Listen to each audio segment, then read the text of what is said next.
Hi hello வணக்கம். நான் Vijayalakshmi. Summer காலத்துல நம்ம ஹேரை எப்படி கொட்டாம பராமரிக்கிறது, அட் த சேம் டைம் முடி நல்ல க்ரோத் வர்றதுக்கும் ஷைனிங்கா இருக்கிறதுக்கும் குளிர்ச்சியா இருக்கிறது. முக்கியமா இந்த சம்மர்ல நம்மளோட தலை குளிர்ச்சியா இருந்தா தான் நமக்கு முடி கொட்டாது. அதுக்கான சூப்பரான ஒரு டிப்ஸோட வந்திருக்கேன். வாங்க அது எப்படி செய்யறதுன்னு பார்க்கலாம். கொய்யா இலை.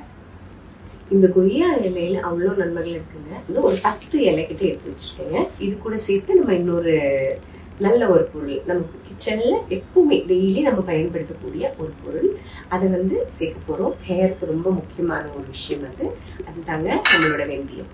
ஸ்டவ் பற்ற வச்சுக்கலாம். நான் இதுல ஒரு 1.5 கிளாஸ் தண்ணி வச்சிருக்கேன். நம்மளோட வெந்தயத்தை இந்த தண்ணியில போட்டுக்கலாம்.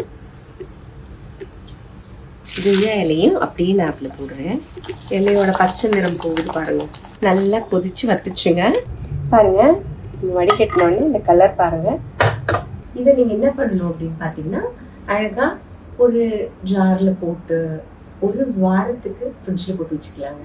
எப்படி பண்ணணும்னா, நம்மளோட ஹேர்ல ஸ்ப்ரே பண்ணிக்கலாம், இல்லை நீங்க கையில எடுத்து கூட அப்ளை பண்ணிக்கலாம். ஆற வச்சு இதை நீங்க தினமும் இல்லைன்னா கூட ஒரு 2 to 3 days, ஒரு 2 நாள் இல்லை ஒரு 3 நாள் கேப்ல நீங்க ஃபுல்லா ஹேர்ல இந்த நம்மளுடைய ஸ்கால்ப்ல எல்லாம் அப்ளை பண்ணிட்டு வந்தீங்கன்னா உங்களோட ஹேர் கொட்டுறதுக்கான பிரச்சனைகள், இந்த வெயில் காலத்துல அலைச்சல்னால முடி கொட்டுறது, தூக்கம் இல்லாம இருக்கும்போது கண்டினியூஸா ஒர்க் பண்றீங்க, நைட் ஷிஃப்ட் பாக்குறீங்க, அப்படிலாம் இருக்கிறீங்கன்னா இது நீங்க உங்களோட ஹேர் லாஸை தடுக்கிறதுக்கு சூப்பரான ஒரு ரெமெடி.